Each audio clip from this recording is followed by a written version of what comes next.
રાજકોટના આંગણે તળપદા કોળી યુવા મંચના માધ્યમથી આ 39માં સમૂહ લગ્ન મને યાદ છે ત્યાં સુધી આ પહેલાં અમારા સમાજના વરિષ્ઠ આગેવાનો જે આની આ સમૂહ લગ્નની શરૂઆત કરી હતી અને યુવાનોએ આખી જવાબદારી ઉપાડીને આ 39માં સમૂહ લગ્નનું આયોજન કર્યું છે.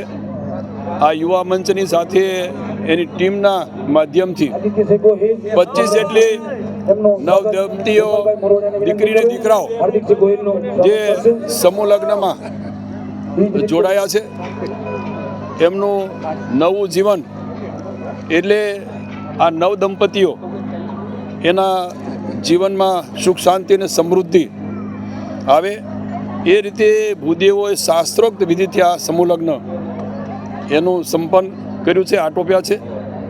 આ સમૂહ લગ્નમાં મંચ ઉપર અમારા સમસ્ત કોળી સમાજના સૌ આગેવાનો, એમાં પૂર્વ અમારા સાંસદ દેવજીભાઈ, એમની સાથેના સમસ્ત સમાજના લોકો અને અન્ય સમાજના લોકોએ પણ જે દાતા તરીકે અહીંયા ઉપસ્થિત રહીને ખૂબ સારી રીતે રાજકોટ શહેરના માન્ય ધારાસભ્યો પણ હાજર રહેલા અને એ રીતે આ સમૂહ લગ્નનું આયોજન આ ટીમના માધ્યમથી કરવામાં આવ્યું. ખાસ કરીને સૌનો એક હંમેશા આ સમાજ શિક્ષિત બને. આ સૌરાષ્ટ્રનું માન્ચેસ્ટર એટલે મુખ્ય મથક છે. અહીંયા સમાજના દીકરા દીકરીઓ માટે એક સરસ મજાનું શિક્ષણનું ભવન બને એ રીતે સૌએ સાથે મળીને નિર્ણય કર્યો છે કે આગામી દિવસમાં અહીંયા પણ એક સરસ મજાનું શિક્ષણનું ભવન બને, દીકરા દીકરીઓ સૌરાષ્ટ્ર વ્યસન મુક્ત બને, સમાજ શિક્ષિત બને, સંગઠિત બને અને સમસ્ત કોળી સમાજ એક હક અને અધિકારો માટે જાગૃત થાય એવા સૌનો હંમેશા ઉદ્દેશ રહ્યો છે ને એના ભાગરૂપે આ સમૂહ લગ્નનું આયોજન પણ થયું હતું અને આગામી દિવસમાં હજુ પણ વિશેષ સમૂહ લગ્નમાં જોડાય એવો પ્રયત્ન આ ટીમના માધ્યમથી થશે. એ વાત અલગ છે. એમાં હક અને અધિકારો ત્યાં શેના માટે છે એનો ઉદ્દેશ અથવા તો કોઈ વાત નહીં, અમને એ બાબતે કોઈ અમને જાણ કરી અથવા તો એ બાબતે અમને વિશ્વાસમાં લીધા અથવા જાણ થયું અમને હજુ સુધી છે નહીં.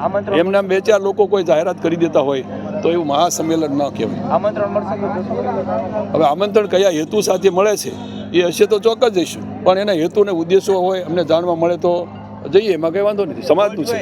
હકની જે વાત આવી, સમાજ જે રીતના શિક્ષિત થયો છે ને એવી પણ માંગ છે કે આગામી સમયમાં મુખ્યમંત્રી કોળી સમાજ, જો આ કોઈ એક સમાજના માંગણી કરી લઈએ તો એમ મુખ્યમંત્રી ન થઈ. સૌ સમાજના લોકોનો વિશ્વાસ એને સંપાદિત કરવો જોઈએ, વિશ્વાસ જીતવો પડે કે બીજા અન્ય સમાજના લોકોનો પણ જેમાં સહકાર રહે, સાથે રહે અને સૌ સમરસતાના ભાગરૂપે આપણે વાત લઈને આગળ ચાલીએ તો સમજાય સમાજ મોટો છે, પણ અન્ય સમાજને વિશ્વાસમાં લઈને ચાલીએ તો એ શક્ય છે. બાકી કોઈ એક સમાજથી મુખ્યમંત્રી જે બગદાણાની જે મેટર છે એસઆઈટીની કામગીરી આટલા સમયથી છે પણ હજી સુધી કોઈ તેમના દ્વારા કોઈ પણ પ્રકારની પ્રતિક્રિયા આપવામાં આવી નથી.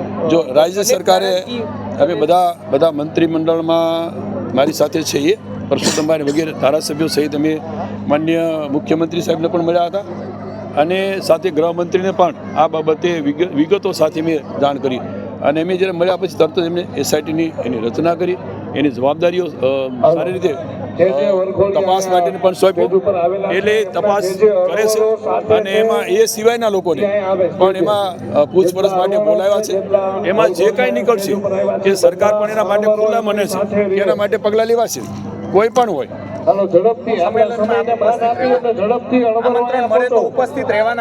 સમાજનો એ આમંત્રણ ખાસ કરીને આપવાળા કોઈ મિત્રો બોલાવતા હોય તો એમ તો ન જઈએ, પણ એનો હેતુ ઉદ્દેશ શું છે અને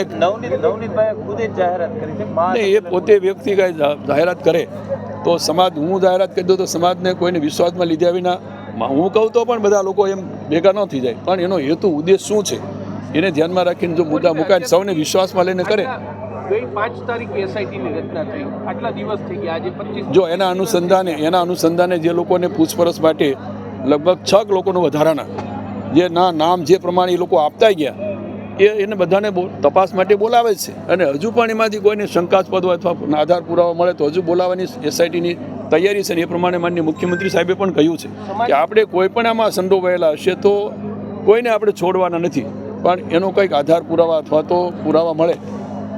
કુરજીભાઈ, જયરાજ આહિરને પણ બોલાવવામાં આવ્યા હતા. જો તેમની સામે કોઈ પુરાવા મળશે તો કાર્યવાહી થશે. જયરાજ આહિર જો એમાં તો માન્ય મુખ્યમંત્રી સાહેબે અને ગૃહમંત્રી સાહેબે કહ્યું કોઈ પણ વ્યક્તિ આમાં પુરાવો મળશે એટલે કોઈને છોડવાના નથી. પછીમાં એક્સ વ્યક્તિ હોય કે વાય વ્યક્તિ હોય કે કોઈ પણ વ્યક્તિ હોય એના અનુસંધાને તપાસ અત્યારે ચાલી રહી છે અને એમાં તપાસમાં કાંઈ કાચું ન કપાય એ માટે ખુદ માન્ય મુખ્યમંત્રી સાહેબે પણ બધા ધારાસભ્યો અને મંત્રીની હાજરીમાં વિશ્વાસને ખાતરી આપી છે.